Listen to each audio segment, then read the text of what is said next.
but we fail to teach them how to ask better questions.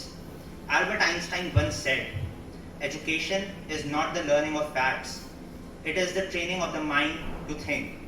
People come in Ganga's Ghat in Varanasi to dip into that and get rid of all those sins and disease. Similarly, that person come to that Ganga's bath place to have bath and get rid of his disease. Depression is now the leading cause of disability worldwide, and suicide remains the major cause of death among young generation, especially those between the ages of 15 and 29.